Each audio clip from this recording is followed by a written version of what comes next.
ప్రియులారా, లెంటులో రెండవ ఆరాధన కార్యక్రమాన్ని మనం ప్రారంభించుకుందాం.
తండ్రి యొక్కయు కుమారుని యొక్కయు పరిశుద్ధాత్మ యొక్కయు నామమున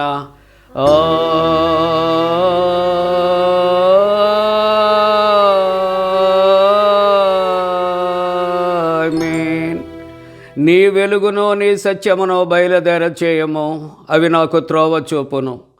అవి నీ పరిశుద్ధ పర్వతమునకును నీ నివాస స్థలమునకును నన్ను తోడుకొని వచ్చును.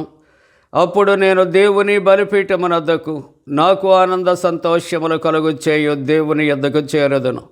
దేవా, నా దేవా, సితారా వాయించుచు నీ కృతజ్ఞతాస్తుతులు చెల్లించెదను. ప్రభువునందు ప్రియులారా, యథార్థ హృదయముతో మన తండ్రి అయిన దేవుని సమీపించి ఆయన ఎదుట మన పాపములను ఒప్పుకొని మన ప్రభు అయిన యేసుక్రీస్తు పేరిట క్షమాపణ దయచేయమని వేడుకుందాము. ప్రభువు నామము వలననే మనకు సహాయము కలుగుచున్నది. భూమి ఆకాశములను సృజించినవాడు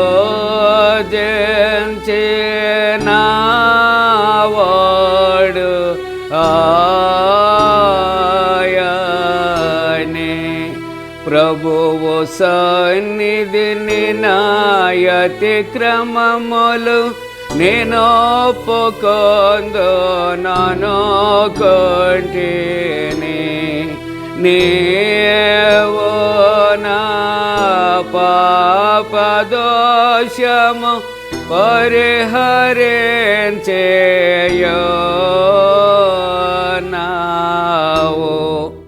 మా సృష్టికర్తవు విమోచకుడవునైన సర్వశక్తి గల దేవా, దీనులము పాపులమగ మేము స్వాభావికముగా పాపులమనియు అపవిత్రులమనియు తలంపు వలన మాట వలన క్రియ వలన నీకు విరోధముగా పాపము చేసితమనియు నీ ఎదుట ఒప్పుకొనుచున్నాము.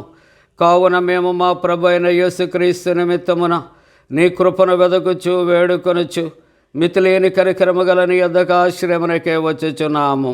మా కొరకు చనిపోటికి నీ జనతేక కుమారునిచ్చిన మిగిల కరుణ గల దేవా, మమ్మను కనికరించి ఆయన నిమిత్తమున మా సమస్త పాపములకు క్షమాపణ దయచేయము. మేము నీ కృప చేత నిత్య జీవం పొందినట్లు నిన్ను గూర్చియు నీ చిత్తమును గూర్చియు సరైన జ్ఞానమును నీ వాక్యమునకు తగిన విధేయతను మా యందు నీ పరిశుద్ధాత్మను వృద్ధి పొందించమని మా ప్రభు అయిన యేసుక్రీస్తు ద్వారా వేడుకొనుచున్నాము. ఆమేన్.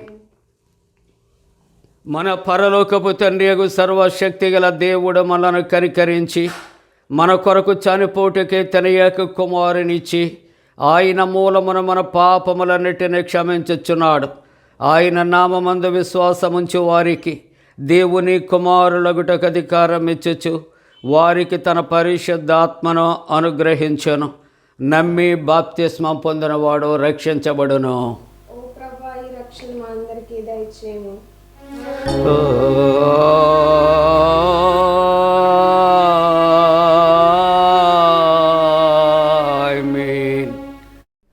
లెంటిలోని 2వ ఆదివారము కొరకు ఏర్పాటు చేయబడిన ప్రారంభ గీతం.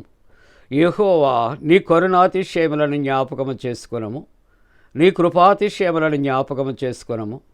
అవి పూర్వము నుండి ఉన్నవే కదా. నా శత్రువులను నన్ను గూర్చి ఉత్సహింపనీయకము. ఇశ్రాయేలు దేవా, మా బాధలన్నిటిలో నుండి మమ్మను విమోచింపుము. యెహోవా, నా ఆత్మను నీ దిక్కులకు చూచి ఎత్తుకొనుచున్నాను. నా దేవా, నీ యందు నమ్మిక ఉంచి ఉన్నాను, నన్ను సిగ్గుపడనీయకుము. తండ్రికి కుమారునికి పరిశుద్ధాత్మకును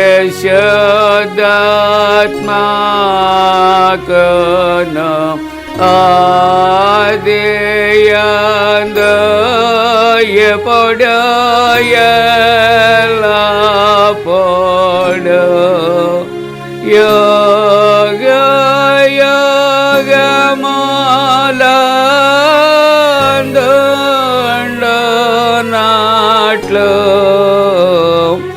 మహిమ కలుగునుగాక. ఆమేన్. ప్రభువా మమ్మును కనికరింపుము. ప్రభువా మమ్మును కనికరింపుము. క్రీస్తు మమ్మును కనికరింపుము.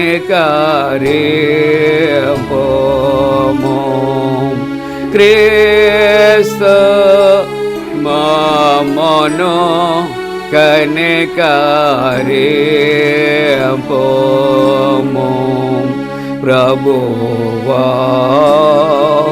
మమ్మును కనికరింపుము.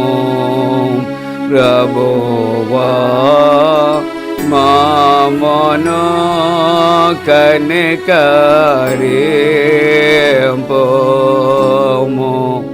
సర్వోన్నతమైన వానిలో దేవునికి మహిమా కలుగునుగాక. దేవునికి మహిమా కలుగునుగాక.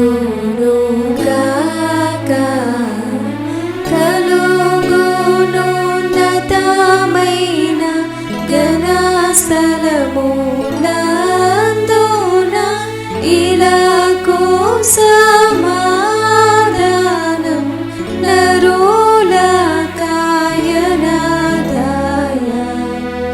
ప్రభువైన దేవా పరమరాజా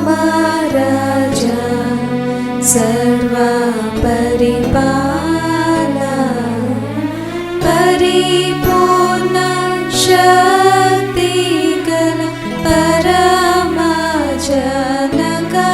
నిన్ను మహిని స్తుతించుచు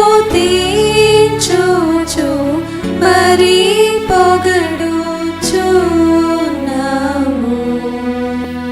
మహిమా పరచుచు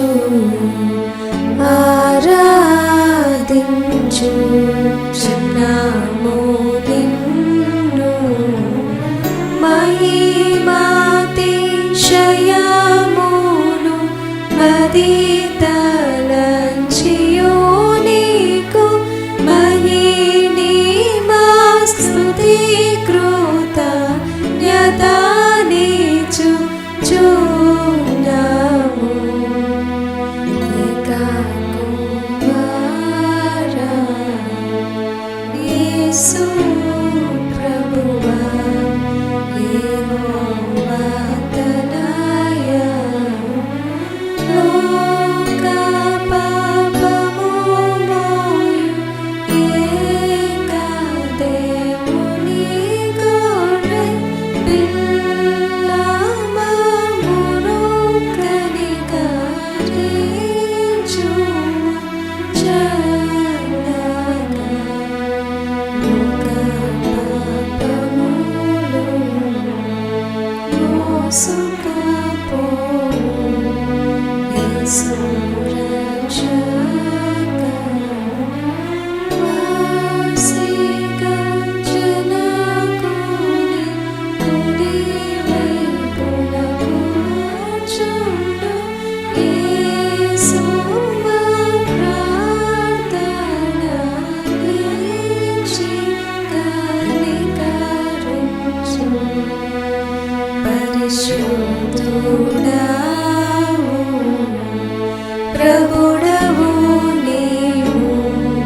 ప్రభువైన క్రీస్తు పరిశుద్ధాత్మతో తండ్రి అయిన దేవుని యందు పరిపూర్ణ మహిమతో ప్రభాలుచున్నావు.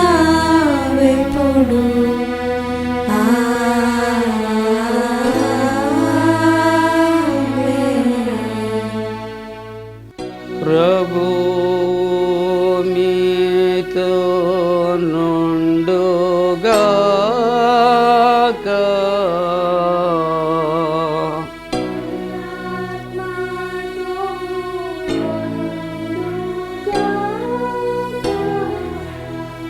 ప్రార్థింతము. ఓ దేవా, మమ్మును మేము కాపాడుకొనుటకు ఎంత మాత్రమునో శక్తిమంతులము కామని నీవెరుగుదు. కాబట్టి శరీరములకు సంభవించు కీడులన్నిటి నుండి, ఆత్మపైబడి పీడించు చెడ్డ తలంపులన్నిటి నుండి మమ్మల్ని తప్పించి మా శరీరాత్మలను కాపాడుమని నీతోనూ పరిశుద్ధాత్మతోనూ సదా ఏకదేవుడై యుగయుగములు జీవించుచు పరిపాలించును నీ కుమారుడును మా ప్రభైన యేసుక్రీస్తు ద్వారా వేడుకొనుచూ ఉన్నాము.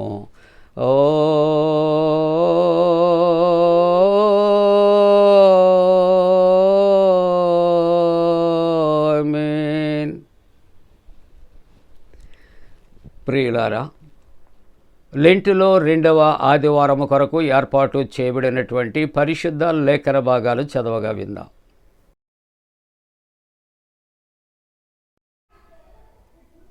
లెంటులోని 2వ ఆదివారం కొరకు ఏర్పాటు చేయబడిన పాత నిబంధన వాక్య భాగము నిర్గమకాండము 33వ అధ్యాయము 17వ వచనం నుండి 23వ వచనం వరకు ఈ విధంగా వ్రాయబడి ఉన్నది. కాగా యెహోవా, నీవు చెప్పిన మాట చొప్పున చేసేదను. నీ మీద నాకు కటాక్షము కలిగినది. నీ పేరును బట్టి నిన్ను ఎరుగుదునని మోషేతో చెప్పగా, అతడు దయచేసి నీ మహిమను నాకు చూపుమనగా, ఆయన, నా మంచితనమంతయు నీ ఎదుట కనపరచెదను. యెహోవా అను నామమును నీ ఎదుట ప్రకటించెదను. నేను కరుణించువాని కరుణించెదను. ఎవనియందు కనికరపడుదునో వానియందు పడుదునెను. మరియు ఆయన, నీవు నా ముఖమును చూడజాలవు, ఏ నరుడును నన్ను చూచి బ్రతుకడనెను. మరియు యెహోవా, ఇదిగో నా సమీపమున ఒక స్థలమున్నది, నీవు ఆ బండ మీద నిలవవలెను. నా మహిమ నిన్ను దాటి వెళ్ళుచుండగా ఆ బండ సందులో నిన్ను ఉంచి, నిన్ను దాటి వెళ్ళు వరకు నా చేతితో నిన్ను కప్పెదను.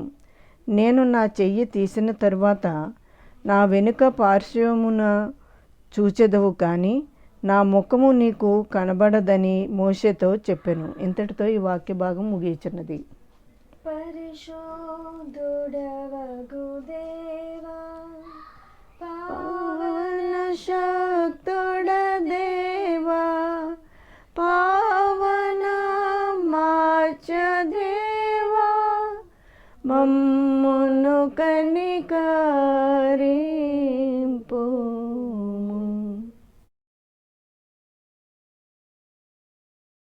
ఈ దినము కొరకు ఏర్పాటు చేయబడిన పత్రిక వాక్య భాగము యోహాను రాసిన మొదటి పత్రిక 2వ అధ్యాయము 12వ వచనం నుండి 17వ వచనం వరకు ఈ విధంగా వ్రాయబడి ఉన్నది.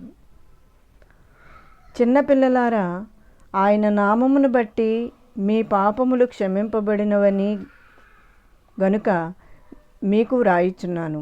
తండ్రులారా, మీరు ఆది నుండి ఉన్నవానిని ఎరిగి ఉన్నారు గనుక మీకు వ్రాయిచున్నాను. యవనస్తులారా, మీరు దుష్టుని జయించి ఉన్నారు కనుక మీకు రాయిచున్నాను.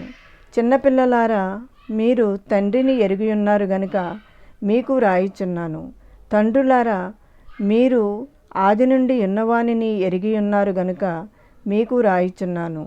యవనస్తులారా, మీరు బలవంతులు, దేవుని వాక్యము మీయందు నిలుచుచున్నది. మీరు దుష్టిని జయించి ఉన్నారు గనుక మీకు వ్రాయిచున్నాను. ఈ లోకమునైనను లోకములో ఉన్నవాటినైనను ప్రేమింపకుడి. ఎవడైనను లోకమును ప్రేమించిన ఎడల తండ్రి ప్రేమ వానిలో నుండదు. లోకములో ఉన్నదంతయు అనగా శరీరాశయు, నేత్రాశయు, జీవపడంబమును తండ్రి వలన పుట్టినవి కావు. అవి లోక సంబంధమైనవే. లోకమును దాని ఆశయు గతించిపోవుచున్నవి గాని దేవుని చిత్తమును జరిగించువాడు నిరంతరమును నిలుచును. ఇంతటితో ఈ వాక్య భాగం ముగియుచున్నది. నిందితుడై క్రీస్తు మరణమొందునంతగా, శ్రమనందునంతగా, సిల్వనందునంతగా, ఇంప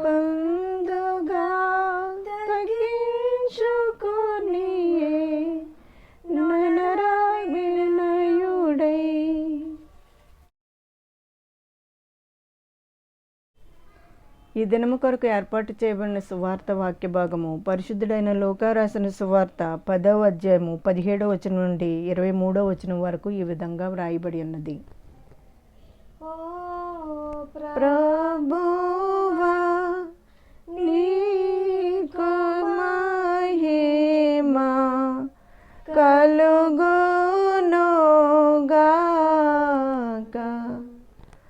ఆ 70 మంది శిష్యులు సంతోషముతో తిరిగి వచ్చి, ప్రభువా, దయ్యములు కూడా నీ నామము వలన మాకు లోబడుచున్నవని చెప్పగా, ఆయన సాతాను మెరుపు వలె ఆకాశము నుండి పడుట చూచి తిని, ఇదిగో పాములను తేళ్లను త్రొక్కుటకును శత్రువు బలమంతటి మీదను మీకు అధికారము అనుగ్రహించి ఉన్నాను.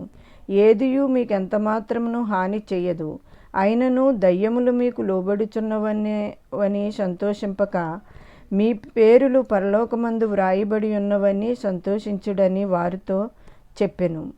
ఓ క్రీస్తు నీకు స్తోత్రము కలుగునుగాక.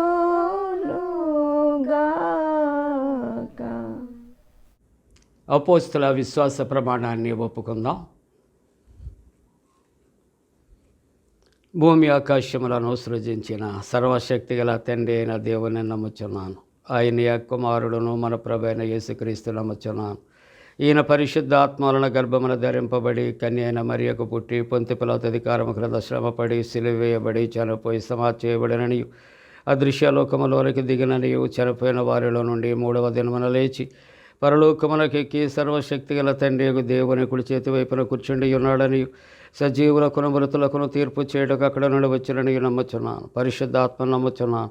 పరిశుద్ధ క్రైస్తవ సంఘముకు పరిశుద్ధుల సహవాసమును పాపక్షమాపణయు శరీర పునరుద్ధానమును నిత్య జీవమును ఉన్నవని నమ్ముచున్నాను.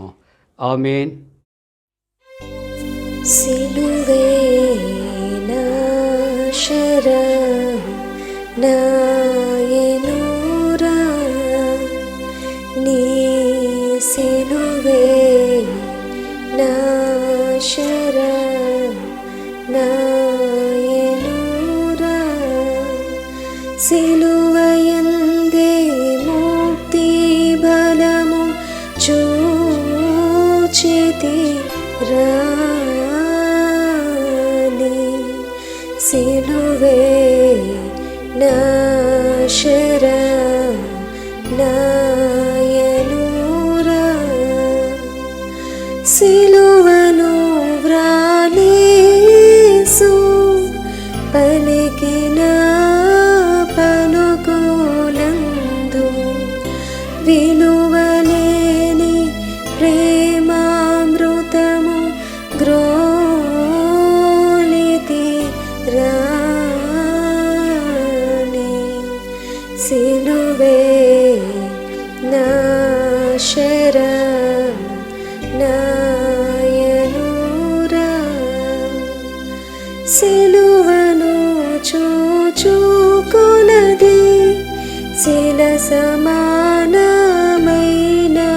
మనసు, నలిగి కరిగి నీరగుచున్నది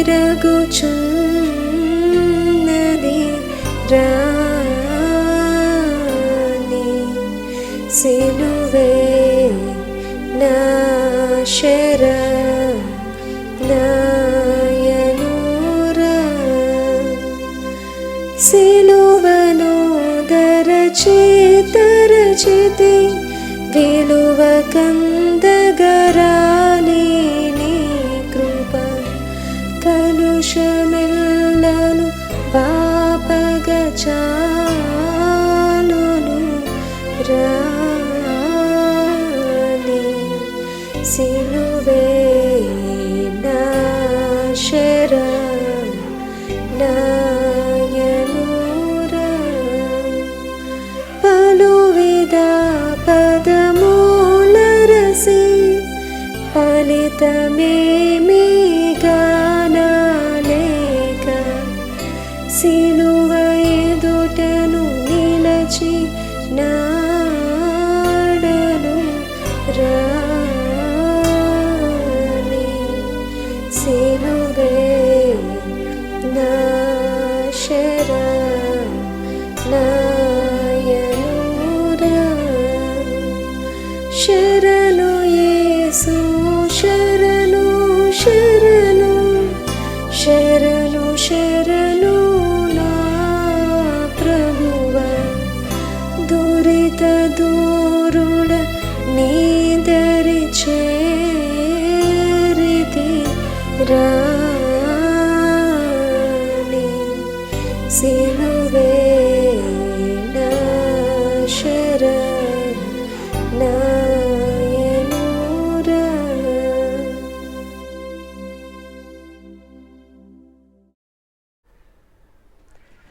మన తండ్రి అయిన దేవుని నుండి ప్రభు అయిన యేసుక్రీస్తు నుండి కృపయు సమాధానము కలుగునుగాక.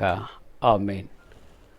ప్రియమైన దేవుని కుటుంబీకులారా, ప్రభు పేరట మీకు శుభాలు. జన్మదినాలు, వివాహ దినాలు జరుపుకుంటున్న కుటుంబాలకు యేసయ్య పరిశుద్ధ నామమున పండు friends and sisters YouTube channel ద్వారా శుభాలు తెలియజేస్తున్నాం. మీ కొరకు ప్రార్థన చేస్తూ ఉన్నాం. అంత మట్టుకే కాదు, కానీ పరీక్షలు ప్రారంభమయ్యాయి కాబట్టి కొంతమంది బిడ్డలు పరీక్షలు రాస్తున్నారు. కొంతమంది బిడ్డలు 10th క్లాస్ మొదలుకొని పీజీ వరకు కూడా వారు పరీక్షలు రాయటానికి సిద్ధపడుతున్నారు. చాలామంది తల్లిదండ్రులు ఇక ప్రార్థన కోరుతూ ఉన్నారు, మెసేజ్ పెడుతూ ఉన్నారు, ఫోన్ కాల్స్ చేస్తూ ఉన్నారు. వారందరి కొరకు కూడా వ్యక్తిగతంగా మేము ప్రార్థన చేస్తూ ఉన్నాం. దేవుడు మీ బిడ్డలకు జయము కలుగు చేయాలని నిత్యము కూడా మేము జ్ఞాపకం చేసుకుంటున్నాం. మీరు కూడా ఈ ఛానల్ కొరకు ప్రార్థన చేయాలని ప్రభు పేరట తెలియజేస్తూ, ప్రియులారా, ఈ యొక్క లెంటులో 2వ ఆదివారము ఆరాధన కొరకు చదవబడిన పరిశుద్ధ లేఖనాలు మనం విన్నాం. ఈ దినము వాక్య ధ్యానము కొరకు యోహాను మొదటి పత్రిక మనము 2వ అధ్యాయము, యోహాను మొదటి పత్రిక 2వ అధ్యాయము 17వ వచనాన్ని చదువుకుందాం. లోకమును దాని ఆశలు గతించిపోవచ్చున్నవి, కానీ దేవుని చిత్తమును జరిగించువాడు నిరంతరము నిలిచెను. ప్రియులారా, ఈ మాటలు మరల మనం కలిసి చెప్పుకుందామా? లోకమును దాని యొక్క ఆశలు గతించిపోవును, కానీ దేవుని చిత్తమును జరిగించువాడు నిరంతరము నిలిచెను. God bless you. ప్రియులారా, ఈవేళ ఈ 3 వాక్య భాగాలు కలిసి ప్రార్థనాపూర్వకంగా మనం ధ్యానం చేస్తున్నాం. దేవుడు మన జీవితాల్లో ఎప్పుడు మనకు మేలు కలుగు చేస్తాడు, ఎప్పుడు మన కుటుంబాలను ఆయన దీవిస్తాడు, ఎప్పుడు ఆయన ఆశీర్వదిస్తాడు అని ఆలోచన చేస్తూ ఉంటున్నప్పుడు ఈవేళ పరిశుద్ధ వాక్య భాగములు అంటుంది, దేవుని యొక్క చిత్తమును జరిగించినప్పుడు మాత్రమే. అలాగూ కాక మానవుడు తనకు కలిగి ఉన్నటువంటి వాటి అన్నిటిని బట్టి ఏం చేస్తాడంటే తన యొక్క చిత్తము జరిగించుకుంటానికి, తన ఆలోచన జరిగించటానికి, తన ఉద్దేశ్యము జరిగించటానికి ప్రయత్నాలు చేస్తూ ఉంటాడు. నాకు ఎవరు చెప్పవలసిన అవసరత లేదు. I have some experiences in all the ways, కాబట్టి నాకు ఎవరు చెప్పక్కరలేదు అని కొంతమంది ఏం చేస్తారంటే వాళ్ళు వారికి ఇష్టమైనటువంటి మార్గాల్లో కొన్ని కార్యాలు చేస్తూ ఉంటారు. కానీ దేవుని యొక్క వాక్యం అంటుంది, అది చిన్నది కావచ్చు, పెద్దది కావచ్చు, దేవుని చిత్తానికి లోబడాలి, దేవుని చిత్తానికి అప్పగించాలి. అందుకే మనకు అందరికీ తెలిసినటువంటి మాట, సామెతల గ్రంథం 16వ అధ్యాయం 3వ వచనంలో ఉన్న మాట, నీ పనుల భారము యెహోవా మీద ఉంచు, అప్పుడు నీ ఉద్దేశ్యములు సఫలమగును. అవునండి, దేవుని చిత్తము లేనిదే మనం ఏమీ చేయలేని పరిస్థితులు. అందుకే 127వ సంకీర్తన 1వ వచనాన్ని మనం జ్ఞాపకం చేసుకుంటే, యెహోవా ఇల్లు కట్టించని ఎడల దాని కట్టువారి ప్రయాస వ్యర్థమే. కాబట్టి మన యొక్క జీవితాలు, అనుదిన జీవితాలు, లేకుంటే మన యొక్క భవిష్యత్తు కొరకు ఆలోచన చేస్తూ ఉంటున్నప్పుడు మనము దేవుని చిత్తమునకు అప్పగించాలి. దేవుని యొక్క చిత్తము కొరకు కనిపెట్టవలసినటువంటి అవసరత ఉంటూ ఉన్నాయి. ఎందుకు అని ఆలోచన చేస్తూ ఉంటూ ఉన్నప్పుడు లోకము దాని ఆశయాలు కూడా గతించిపోతాయి. అయితే దేవుని చిత్తములు జరిగించినప్పుడట నిరంతరము నిలిచిపోతాము అని దైవవాక్యము సెలవిస్తూ ఉంటూ ఉన్నట్లుగా చూస్తున్నాం. అందుకే 143వ సంకీర్తన 10వ వచనములో చూస్తే నీవే నా దేవుడవు. ఎంత చక్కటి మాట అండి. నీవే నా దేవుడవు, నీ చిత్తానుసారముగా ప్రవర్తించుటకు నాకు నేర్పము. చూసారా ఎంత చక్కగా, ఎంత ఒబీడియంట్గా, ఎంత సబ్మిసివ్గా అక్కడ భక్తుడు మాట్లాడుతున్నాడు. నీ చిత్తానుసారముగా ప్రవర్తించుటకు నాకు నేర్పుము అనే మాటలు ఆలోచన చేస్తున్నాడు.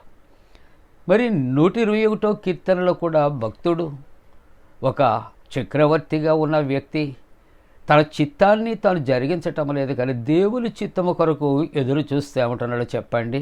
ఎస్, కొండల తట్టు నా కన్నులు ఎత్తుచున్నాను. ఎందుకు అంటే జవాబు, నాకు సహాయము యెహోవాయే.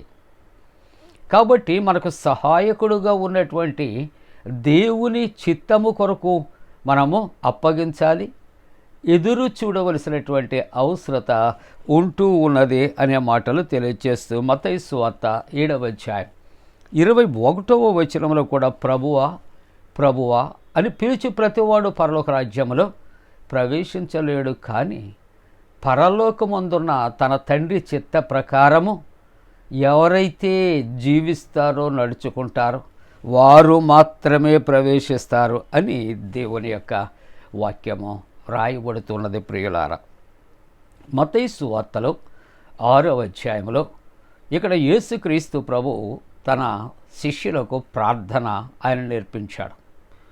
పరలోక ప్రార్థన అని మనం చెప్పుకుంటాం. ప్రాముఖ్యమైనటువంటి ప్రార్థన అని మనం గుర్తెరగాలి. 10వ వచనంలో ఇక్కడ నీ చిత్తము పరలోకమందు నెరవేరునట్లు భూమి యందు నెరవేరునుగాక. ఆయన చిత్తము పరభూలోకాలలో కూడా నెరవేరేదే, ఆయన చిత్తము లేనిదే ఏది కూడా జరిగేది కాదు అనే మాటలు జ్ఞాపకం చేస్తూ ఉంటున్నాయి. కాబట్టి యోహాను మొదటి పత్రికలో 5వ అధ్యాయంలో 14వ వచనములో ఆయన చిత్తానుసారముగా మనము ఏది అడిగినను ఆయన మనకు అవి మనవి ఆలకిస్తాడు.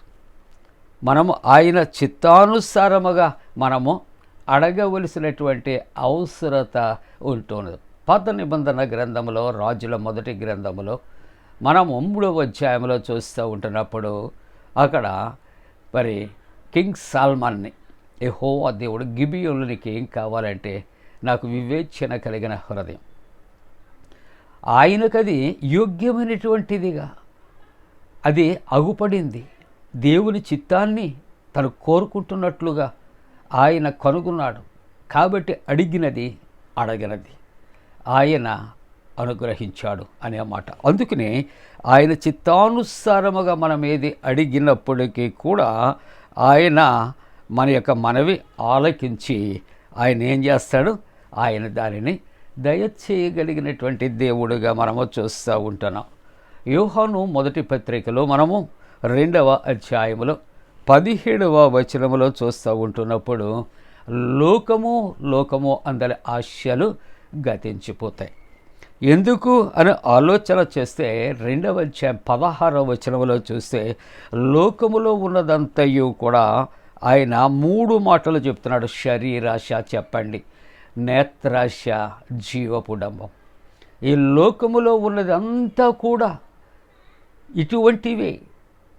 అవన్నీ కూడా కంటికి ఆకర్షణీయముగా మనకు కనిపించేవి, శరీర సంబంధమైనటువంటి ఆశలు తీర్చుకునేవి, కంటికి అందమైనటువంటివి, ఆకర్షణ మనం కలిగి ఉండటానికి, లేక జీవపు డంబము నేను గొప్ప అని చాటింపు వేసుకుంటానికి లోకములో ఉన్నవన్నీ. అయితే ఇవన్నీ తండ్రి వలన మాత్రము కలిగినవి కాదు, ఇవి ఇహలోక సంబంధమైనటువంటివి అంటారు.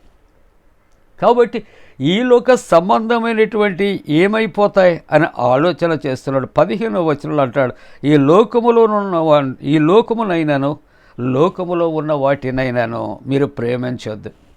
ఎవడైనా లోకమును ప్రేమించిన ఎడల తండ్రి ప్రేమ వానిలో ఉండదు. ప్రియమైన దేవుని బిడ్డలారా, లోకం ఇట్స్ సో అట్రాక్టివ్, చాలా అందంగా కనిపిస్తుంది, చాలా రమ్యంగా ఉంటుంది, ఈస్ట్మన్ కలర్లో కనిపిస్తుంది, ఆకర్షిస్తుంది, అబద్ధాలు ఆడిస్తూ ఉంటుంది. ప్రియులారా, అన్యాయాలు చేయిస్తుంది, అక్రమాలు చేయిస్తుంది, దోపిడీలు చేయిస్తుంది. ఎందుకు అనో ప్రశ్న, దానికి జవాబు మీకు తెలుసు. ఇది అపవాది పరిపాలనలోనికి తీసుకుంది. అందుకనే మత్తయి సువార్త 4వ అధ్యాయంలో యేసు ప్రభువుని ఆ ఎత్తైన కొండ మీదకు తీసుకుపోయి అంటే లోకరాజ్యములన్నీ కూడా నావే. అపవాది సాతాను ఎంత లయర్ అండి, ఎంత అబద్ధికుడు మనకు ఆలోచన చేస్తున్నాం. సృష్టి యావత్తు దేవునిదా? ఆయన నోటి మాట చేత సృష్టి కలిగిందా? ఈ లోకరాజ్యాలట అపవాది అట ఎంత అబద్ధికుడండి. కాబట్టి ఈ లోకములో ఈ అపవాది కలుగు చేస్తున్నది ఏమిటి అంటే, ఆదికాండములో 1వ అధ్యాయంలో చూస్తూ ఉంటున్నప్పుడు మరణము ఉంటుంది చెట్టు ఫలాలని తండ్రి చెబితే అపవాది అబద్ధం ఆడుతుంది, చావనే చావరు. ఎంత భయంకరమైనటువంటి పరిస్థితులు అక్కడ కనిపిస్తూ ఉందండి.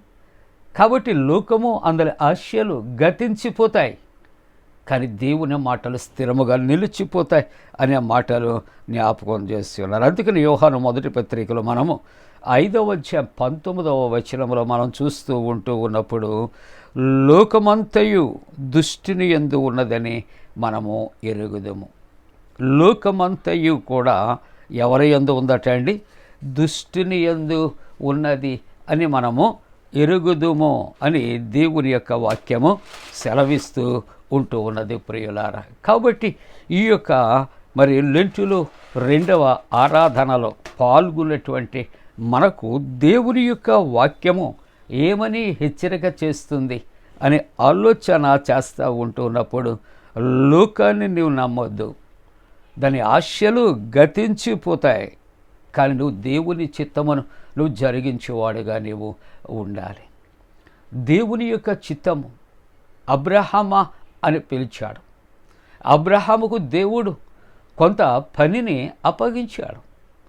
మోషేను దేవుడు పిలిచాడు, మోషే కొంత పని అప్పగించాడు. అబ్రహాము దేవుని చిత్తాన్ని నెరవేర్చాడు, మోషే దేవుని చిత్తాన్ని నెరవేర్చాడు.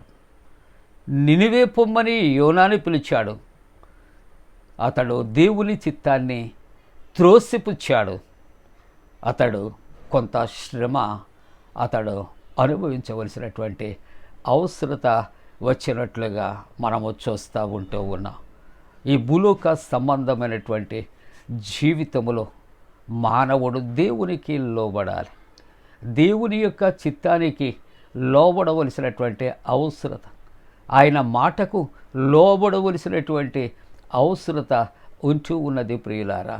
ఎవరైనా దేవుని చిత్తమును ఒకవేళ నిరాకరిస్తే, ఒకవేళ దేవుని యొక్క చిత్తాన్ని ఒకవేళ అగౌరవపరిస్తే, మరి యొక్క యోనా యొక్క జీవితంలో ఎలాగైతే గొప్ప తుఫాను సంభవించిందో, ఎలాగైతే సముద్రములో విసిరివేయబడ్డాడో, అటువంటి భయంకరమైనటువంటి శ్రమలకు ఇక్కడ గురి కావలసినటువంటి అవసరత ఉంటూ ఉన్నది.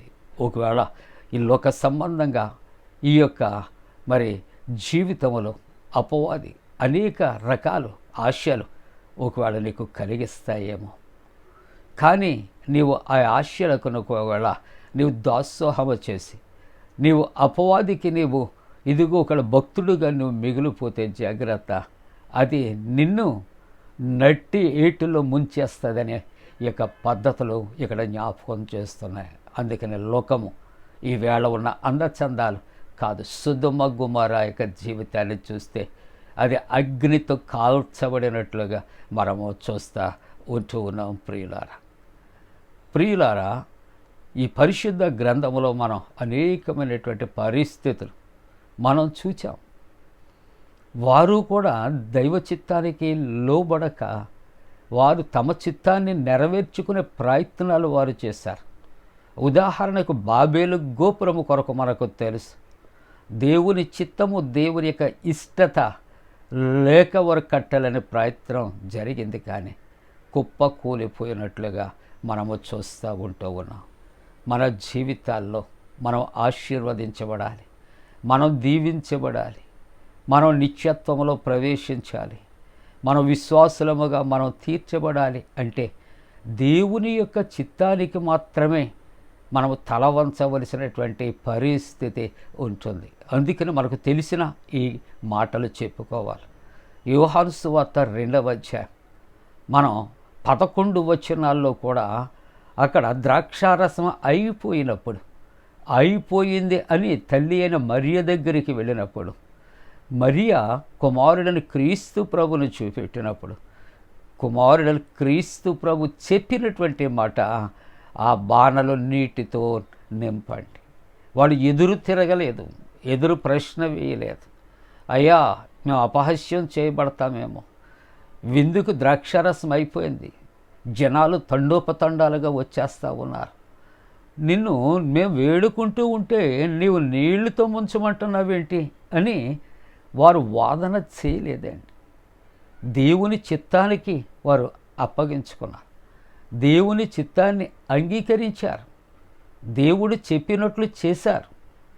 కాబట్టి ద్రాక్షారసము 2వ పర్యాయము ద్రాక్షారసము మధురమైన ద్రాక్షారసముగా మన జీవితాలు, ఒకవేళ నేనే గొప్ప, ఇదిగో నాకు అన్నీ తెలుసు, నాకెవరి అవసరత లేదు అని ఒకవేళ అనుకుంటే మరలా మొదటి పర్యాయము ద్రాక్షరసంలాగే మిగిలిపోతామేమో ప్రియులారా. కాబట్టి మన జీవితాల్లో దేవుని చిత్తానికి మన హృదయాలు మనం తెరచి ఆయన కొరకు ఆహ్వానిద్దాం, ఆయన చిత్తానికి విధేయులమవుదాం ప్రియులారా. ఆయన మీతో చెప్పినది చేయుడి అని దైవవాక్యము మాట్లాడుతూ ఉంటూ ఉన్నది. కాబట్టి ఇక్కడ భక్తుడు అంటాడు, లోకమును దాని ఆశయు గతించిపోవచ్చున్నవి, కానీ దేవుని చిత్తము జరిగించేవాడు నిరంతరము నిలుచును అనే మాట. అందుకని ఒకడు లోకమంతయు సంపాదించుకొని తన ప్రాణమును పోగొట్టుకుంటే తనకేమీ ప్రయోజనం. మరలా నేను చెబుతున్నాను, తెలిసినటువంటి ఒక మాట మరలా నేను చెబుతూ ఉంటున్నాను. ఒక వ్యక్తి అత్యాశకు రాజు దగ్గరికి పోయి, నాకు కొంత స్థలము కావాలి, నేను ఎంతైతే నేను పరుగు పెడతానో ఆ స్థలమంతా నాకు కావాలని అత్యాశకు పోయి అడిగాడట.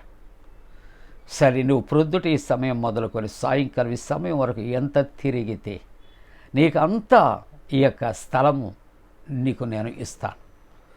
అతడు పరుగు మొదలుపెట్టాడు, పరుగు పెట్టాడు. రాజు దగ్గర ప్రారంభించాడు. సాయంకాలం మరలా రాజు దగ్గరకు వచ్చి పాదాల దగ్గర పడి చనిపోయాడు. ఒకవేళ ఇది కథ అనుకుంటున్నామా? కథ మామూలు కథ కాదు, కంచికి వెళ్ళే కథ కాదు, నీతి కథ ప్రియులారా. ఒకడు లోకమంతా సంపాదించుకొని తన ప్రాణమును పోగొట్టుకునుట తనకేమి ప్రయోజనము? రాజు అన్నాడట, వీడికి ఈ నేల అంతా అక్కర్లేదు, కానీ వాడిని పాతి పెట్టడానికి 6 అడుగులు నేల చాలు.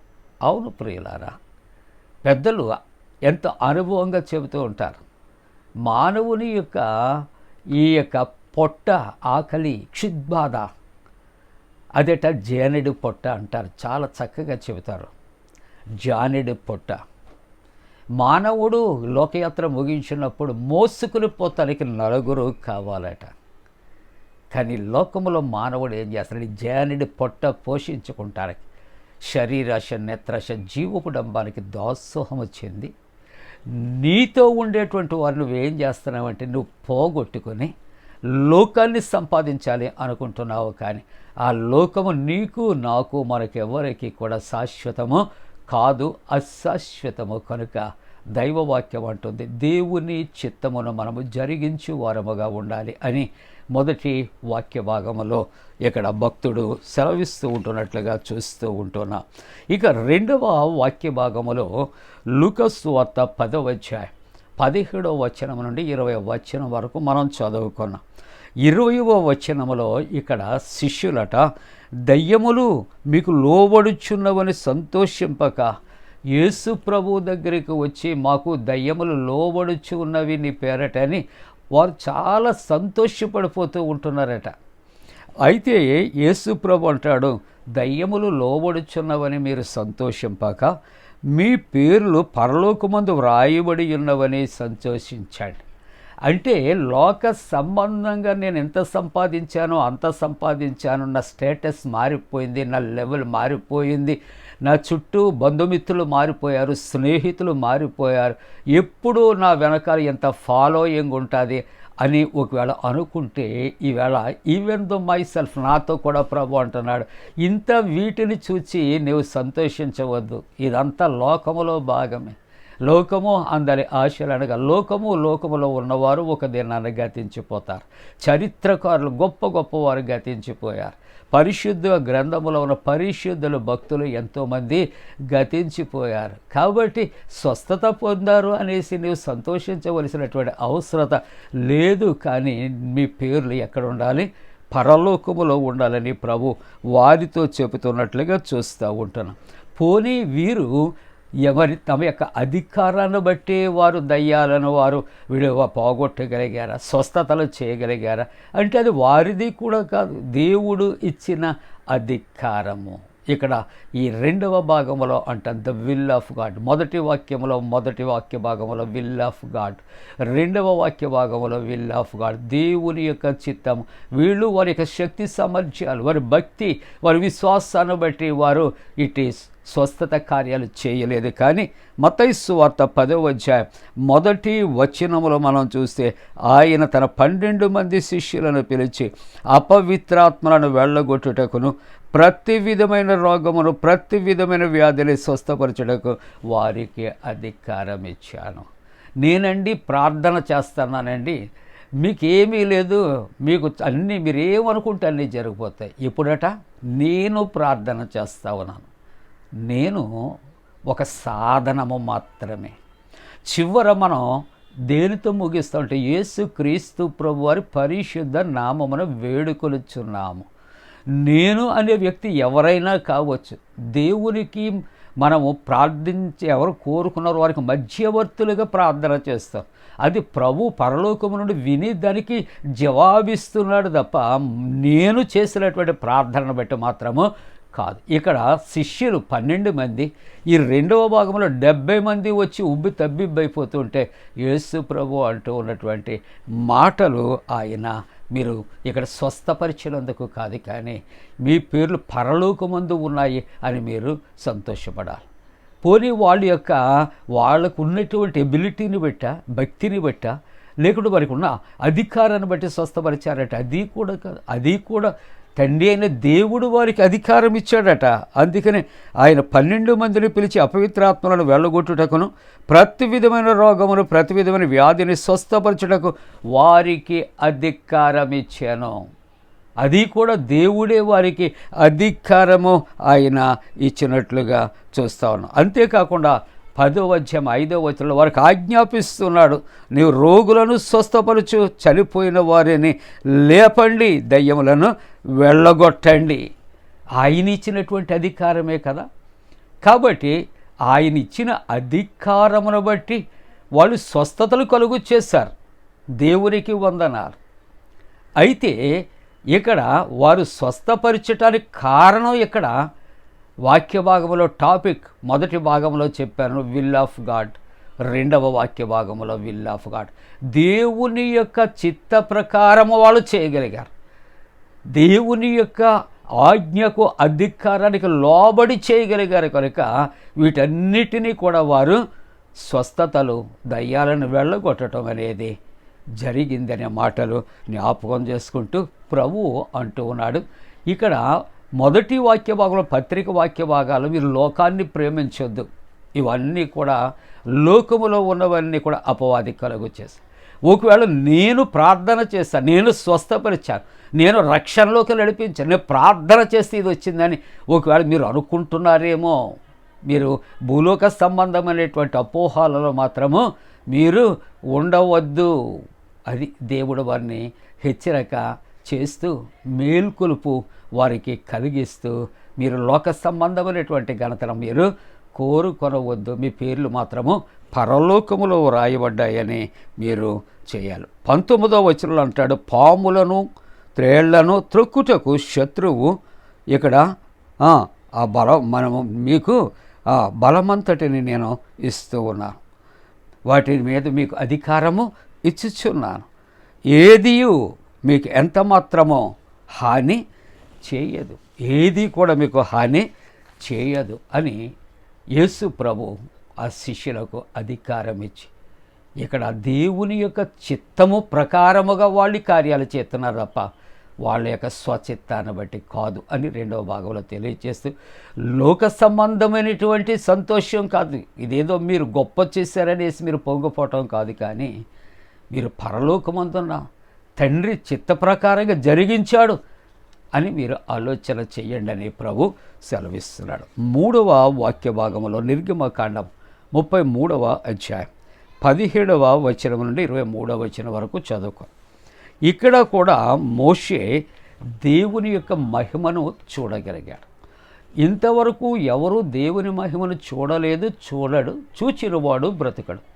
కానీ మోషేకు ఆ భాగ్యం ఎందుకు లభించింది అని ఆలోచన చేస్తున్నప్పుడు ఇక్కడ 33వ అధ్యాయం నిర్గమకాండం 17వ వచనములో, నీ మీద నాకు కటాక్షము కలిగినది, నీ పేరును బట్టి నిన్ను ఎరుగుదునని మోషేతో చెప్పగా అతడు దయచేసి నీ మహిమ నాకు చూపమన్నప్పుడు ఆయన నీ యొక్క మంచితనమంతయు నేను ఇదిగో నీ ఎదుట కనుపరుచెదను, యెహోవా అను నామము నీ ఎదుట ప్రకాశించాను, నేను కరుణించి వారిని కరుణిస్తాను, ఎవరి యందు నేను కనికర పడిదేనో వారి యందు కనికర పడిదేనో అని ఆయన ఈ మాటలు వారికి చెప్పి, అక్కడ ఆయన మోషేకు తను అడిగినటువంటి ఆ యొక్క మరి ఉద్దేశం, దేవుని చిత్తానికి అయా నీ మహిమను చూడాలని అప్పగించుకున్నాడు కనుక ఆ దేవుని చిత్తం ఆయనలో తన పట్ల నెరవేరటానికి 21వ వచనం అంటాడు, యెహోవా ఇదిగో నా సమీపంలో ఒక స్థలం ఉంది, అక్కడ ఒక బండ ఉంది, ఆ బండ మీద నువ్వు నిలబడు, నా యొక్క మహిమ నిన్ను దాటి వెళ్ళుచుంటున్నప్పుడు ఆ బండ సందులో నిన్ను ఉంచి నిన్ను దాటి వెళ్ళు వరకు నా చేతితో నిన్ను కప్పెదాను, నేను నా చేయి తీసిన తర్వాత నా వెనుక పార్శ్వమున నీవు చూచెదవు, కానీ నా ముఖమును నీకు కనబడదని మోషేతో చెప్పాను. దేవుని చిత్తము కొరకు ఎదురు చూచి దేవుని మహిమను అయా నీవు నాకు కనుపరచమని ప్రార్థించినప్పుడు దేవుడు తన చిత్త ప్రకారముగా తన చిత్తమును మోషే పట్ల నెరవేర్చి తన యొక్క మహిమను తాను కనపరిచినట్లుగా మనము చూస్తూ ఉంటూ ఉన్నాం. కాబట్టి 3 వాక్య భాగాల్లో దేవుని చిత్తమును జరిగించేవాడు నిరంతరము నిలుచును. అలా చేయటానికి దేవుడు తన పరిశుద్ధాత్మకుడైన మనపై మెండుగా కుమ్మరించునుగాక. ఆమేన్. సమస్త జ్ఞానమునకు మించిన దేవుని సమాధానం యేసుక్రీస్తు వలన మీ హృదయాలకు తలపులకు కావలి ఉండునుగాక. ఆమేన్.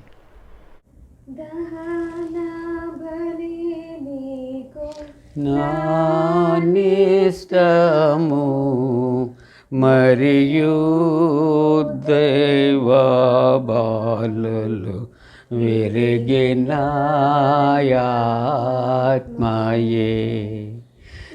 యెహోవా దేవ విరిగి నలిగినాయటి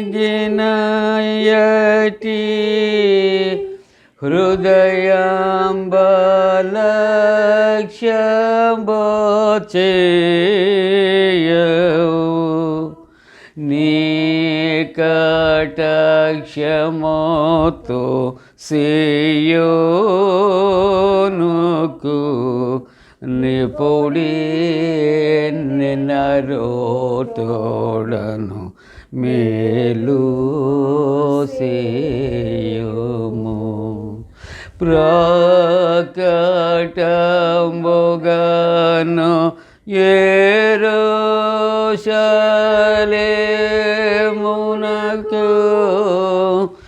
ప్రకారమునను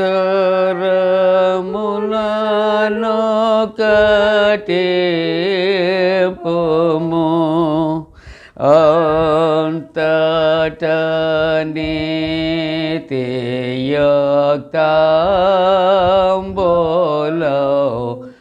బలులు యాగములు సర్వాంగ హోమము ఎంతో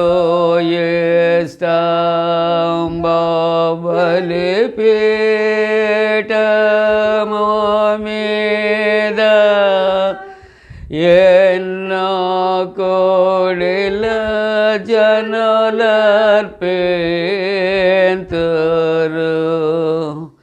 దహన బలి నీకు నానిస్తము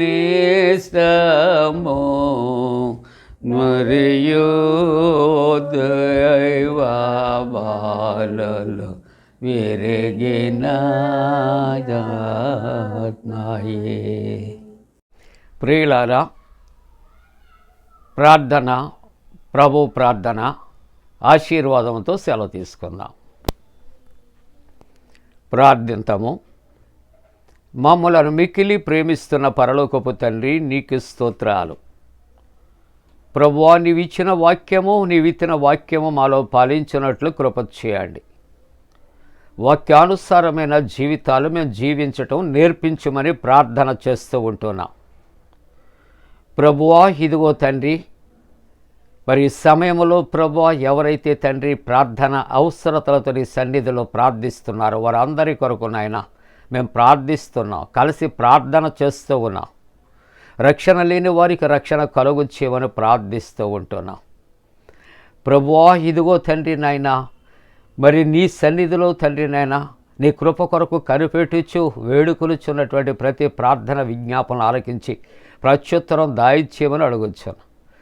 ప్రభువా, పరీక్షల కొరకు సిద్ధపడుచున్నటువంటి బిడ్డల కొరకు, పరీక్షలు రాస్తున్న బిడ్డలు విజయము కొరకు ప్రార్థిస్తాను.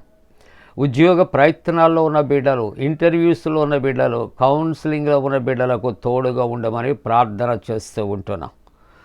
తండ్రి, ఇదిగో తండ్రి, యవనస్తుల వివాహ ప్రయత్నాల్లో తోడుగా ఉండండి నైనా. చంటి బిడ్డల కొరకు, చంటి బిడ్డ తల్లుల కొరకు, గర్భిణీ స్త్రీల యొక్క సుఖప్రసవ కొరకు నీ సన్నిధిలో ప్రార్థనలు చేస్తూ ఉంటున్నాం.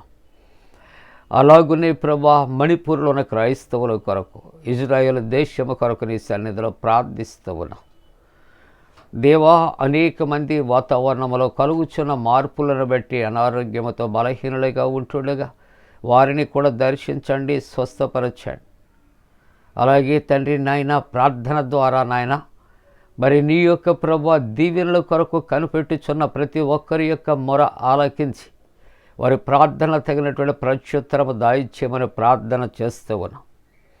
అలాగునే ప్రభువా, స్వదేశ విదేశాల్లో ఉన్నటువంటి నాయన మరి కుటుంబాల కొరకు ప్రార్థిస్తున్నాము తండ్రి. అలాగే వారి రక్షణ కొరకు నాయన ప్రార్థనలు చేస్తూ ఉంటున్నాము తండ్రి.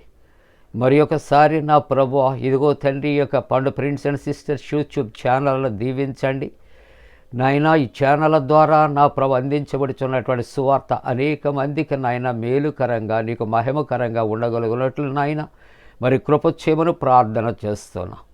నీ సేవకుని, సేవకురాలు యొక్క పరిచర్యను దీవించండి. నీ సేవకునికి ఇచ్చిన నలుగురు యవన బిడ్డలను కూడా మీరు దీవించి వారు చేస్తున్నటువంటి పరిచర్య కూడా విస్తరింపచేయండి నాయనా. ఈ యొక్క యూట్యూబ్ మినిస్ట్రీ తండ్రి నాయన మీరు విస్తరింపచేయండి ప్రభు. అనేక మందికి మేలుకరంగా, నీకు మహిమకరంగా ఉండగలుగునట్లు కృప చేయమని ప్రార్థన చేస్తూ యేసు ప్రభు వారి దివ్య నామమున వేడుకొనుచున్నాము తండ్రి. ఆమేన్. పరలోకమందున్న మా తండ్రి, నీ నామం పరిశుద్ధపరచబడనుగాక, నీ రాజ్యం వచ్చునుగాక, నీ చిత్తం పరలోకమందు నెరవేరుచున్నట్టు భూమి అందు నెరవేరునుగాక. మా దిన ఆహారం నేడు మాకు దయచేయము. మా ఎడల అపరాధము చేస్తున్న వారిని క్షమించున్న ప్రకారముల అపరాధము క్షమించుము. శోధనలోని తెక్క కీడును తప్పించుము.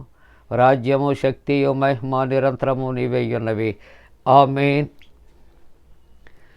ప్రభువు నిన్ను ఆశీర్వదించి నిన్ను కాపాడుగాక. ప్రభువు నీకు తన సన్నిధిని ప్రకాశింపచేసి నిన్ను కరుణించుగాక. ప్రభువు నీ మీద తన సన్నిధి కాంతి ఉదయింపచేసి నీకు సమాధానము కలుగు చేయునుగాక. ఆమేన్. ఆమేన్. ఆమేన్.